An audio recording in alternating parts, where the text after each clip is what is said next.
여러분 안녕하십니까, 캡틴 JK입니다. 비행기 여행을 하다 보면 가끔씩 이해가 안 되는 일들이 발생하곤 하죠. 아니 그럼 비행기에 눈 좀 미리 치워놓지 꼭 출발하면서 하느라고 비행기 지연되고 말이야. 아이 참. 아니 다른 비행기는 다 내렸다는데 왜 우리 비행기만 회항을 했지? 어이가 없네. 이로 인해 승객들의 불만이 제기되고 때론 심한 분쟁이 일어나기도 합니다. 오늘은 그런 불만이나 궁금증이 생기는 부분들에 대해서 조종사로서 원인과 이유를 설명드리고 시원하게 그 궁금증을 해소시켜 드릴까 합니다. 워낙 다양한 여러 가지가 있다 보니 한 번에 한 두 가지 정도씩 해서 그 궁금증을 풀어드리는 걸로 오늘 그 첫 시간을 시작합니다.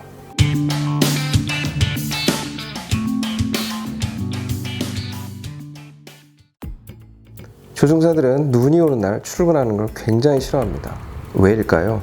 눈이 오는 날 비행기를 한번 타보신 분들은 아실 겁니다. 예, 그렇습니다. 디아싱이라고 불리는 비행기 제설 작업으로 인한 출발 지연 때문이죠. 비행기에 쌓인 눈이나 서리, 얼음 등은 비행기를 운항하는 데 있어서 매우 위험한 녀석들입니다. 특히 비행기를 날 수 있게 하는 날개는 비행하기 전 아무것도 없는 깨끗한 상태가 유지되어야 합니다. 비행기를 위로 뜨게 하는 힘, 즉 양력을 발생시키는 비행기의 날개는 매우 정교하게 설계가 되어 있으며 날개에 쌓인 눈이나 얼음 등은 양력의 발생을 감소시키고 때로는 매우 심각한 상태에 이르게 합니다. Quite heavy snow. Looks like it's going to be a bad one. It's still within our takeoff limits. Well, that's good. We got a lot of people who want to make their connectors. Let's hope it holds. Temperatures hover around freezing. Finally, an hour behind schedule, the plane taxis to runway 29. Captain Morwood performs a brief engine run-up, heating the engines to rid them of any accumulated snow and ice. Then he begins his roll down the runway. B1, The F-28 reaches its takeoff speed, rotate. 80 knots.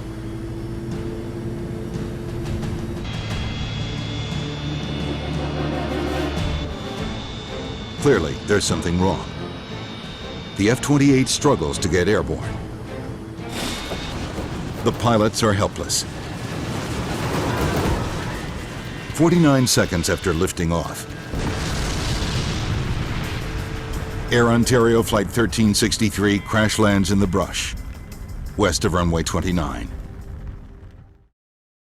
자, 그럼 이렇게 쌓인 눈이나 얼음을 왜 미리 제거하지 못할까요? 비행기에 쌓인 눈이나 얼음을 제거하는 데는 특수하게 제작된 용액이 사용됩니다. 이 용액은 눈, 얼음, 서리 등을 효과적으로 제거하고 또한 항공기 표면에 점착이 돼서 추가적으로 눈이나 얼음이 쌓이는 걸 방지해 주죠. 하지만 강설의 종류에 따라서 이 용액의 지속성은 극명하게 달라집니다. 이 용액의 방빙 효과는 대략적으로 1시간가량 지속이 되게 됩니다. 강설의 정도가 매우 심하고 기온 또한 매우 낮다면 방빙의 효과가 채 5분도 되지 않을 수도 있습니다. 이런 이유로 항공기의 재방빙 작업장은 이륙 활주로에서 멀지 않은 곳에 위치하고 있으며 터미널에서 승객 탑승 후 이륙하기 직전에 재방빙 작업을 마치고 바로 이륙을 하게 되죠. 그럼 이륙하고 나서 얼음이 쌓이면 어떻게 하나요? 맞습니다. 그런데 이륙한 비행기는 속도가 워낙 빠르기 때문에 날개 위로 얼음이나 눈이 다시 쌓이지는 않습니다. 하지만 공기와 부딪히는 날개 전면에는 눈이나 얼음이 쌓일 수 있죠. 이런 부분은 나중에 따로 다루겠지만 항공기 시스템적으로 날개의 전면을 뜨겁게 해서 눈이나 얼음이 쌓이는 걸 방지하게 됩니다. 두 번째 이유로는 바로 이 용액의 유해성 때문입니다. 주 구성 물질로는 에틸렌 글라이콜 또는 프로필렌 글라이콜이라는 것인데 이들 물질은 대체적으로 사람과 환경에 유해하다고 알려져 있습니다. 그러다 보니 규모가 큰 공항일수록 사람들의 이동이 잦은 터미널에서 비교적 먼 곳에 재방빙장이 위치해 있죠. 재빙이 끝나고 바로 신속한 이륙도 가능하니까 어떻게 보면 일석이조의 효과가 되겠네요. 자, 오늘의 두 번째 의문점입니다. 날씨가 좋지 못하다거나 어떤 기타 이유로 비행기는 운항 중에 회항을 하기도 하죠. 즉, 목적지에 내릴 수 없다는 얘기입니다. 그런데 혹시 이런 적은 없으셨는지, 다른 곳으로 회항을 하고 난 이후에 듣게 되는 이야기, 다른 비행기들은 회항하지 않고 거기 내렸대. 이건 대체 무슨 소리일까요? 그렇습니다. 비행기가 착륙을 하는 데는 여러 가지 조건이 있습니다. 물론 날씨나 기타 기술적인 문제가 없다면 모든 비행기가 정상적으로 다 내릴 수 있겠죠. 우선 날씨가 안 좋은 예를 한번 들어볼게요.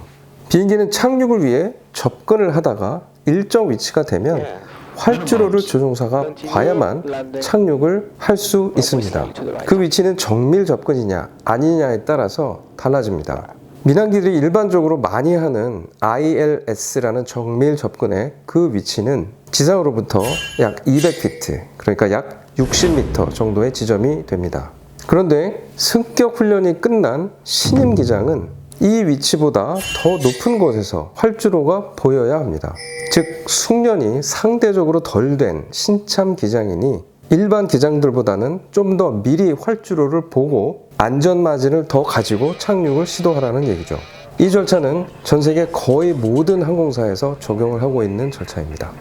항공사들은 기상 예보를 파악을 하고 날씨가 애매할 것 같으면 신참 기장을 보내지 않는 방법을 취하고 있지만 기상 예보가 예상했던 것보다 많이 안 좋아지게 되면 어쩔 수가 없죠. 그러니 운 나쁘게 구름이나 안개 등으로 활주로를 미리 보지 못하는 신참 기장은 내릴 수가 없는 경우가 생긴다 해도 조금 더 접근을 진행할 수 있는 일반 기장은 내릴 수가 있는 상황이 발생을 합니다. 또 다른 경우는 항공기의 차이에서 오는 경우인데요. 조금 아까 언급했던 정밀 접근, 이 정밀 접근에도 종류가 여러 가지가 있습니다. 쉽게 말해서 정밀 1단계, 정밀 2단계, 3단계, 영어로는 카테고리 1, 2, 3. 항덕 여러분들은 많이 들어보셨을 겁니다. 이 단계가 높아질수록 날씨가 나쁜 상태에서도 착륙이 가능해집니다. 최근 캣3 정밀 접근은 활주로 상의 가시거리가 75m만 유지가 된다면 접근 중에 조종사가 활주로를 보지 못해도 자동으로 착륙이 가능합니다. 그런데 이런 기능을 모든 항공기가 가지고 있지 않기 때문에 어떤 항공기는 내릴 수 있고 또 어떤 항공기는 다른 곳으로 회항을 해야만 하는 경우가 발생을 하죠. 자, 그럼 이번엔 동일한 목적지의 장거리 비행에 있어서 어떤 비행기는 제때 출발을 하는데 또 다른 어떤 비행기는 출발이 지연된다면 이건 또 어떤 이유 때문에 그럴까요? 비행 중 언제든지 환자 발생이나 비행기 화재 또는 고장 등으로 인해서 항공기는 항상 회항을 할 수 있는 공항이 일정한 거리에 있어야만 합니다. 아주 오래전 항법 장비가 열악하고 제트 엔진의 신뢰도가 낮을 때는 어떤 지점에서건 1시간 안에 내릴 수 있는 회항공항을 늘 끼고 비행을 해야 했습니다. 하지만 지금은 2시간 혹은 3시간, 경우에 따라서는 그 이상의 회항 시간이 가능하기 때문에 그만큼 항로의 구성이 용이해졌죠. 이것을 항공용어로 EDTO라고 합니다. 주로 태평양 같은 넓은 대양을 횡단하는 비행을 하게 될 때 적용되는 룰입니다. 이 룰의 적용과 비적용에 따라서 비행 항로는 많은 차이를 보이게 되고 결과적으로 비행 시간도 큰 차이를 보이게 되죠. 이런 EDTO의 허가는 아무렇게나 주어지는 것은 아닙니다. 신기종의 도입이라든가 신규 항공사와 같은 경우에는 일정 시간을 운항을 해서 어느 정도의 엔진 신뢰도 그리고 경험이 쌓여야만 국토부에서 2시간 또는 3시간 혹은 그 이상의 회항 시간으로 확대를 허가해 주죠. 네, 오늘은 비행을 하다가 들게 되는 의문점 또는 불만 이런 것들에 대해서 왜 그럴 수밖에 없는지 그 부분들에 대해서 해소를 시켜드리는 시간을 한번 가져봤습니다. 앞으로 시리즈의 형식으로 추가적인 의문점이나 불만들에 대해서 설명이 가능한 부분들은 지속적으로 영상을 통해 알려드리도록 하겠습니다. 아울러 여행을 하시다가 문득 궁금한 점이나 이해가 되지 않는 불만이 생기셨다면 댓글로 남겨주시면 영상이나 혹은 댓글로 가능한 설명해 드리도록 노력하겠습니다. 오늘도 끝까지 시청해 주셔서 감사합니다. 저는 캡틴 JK였습니다.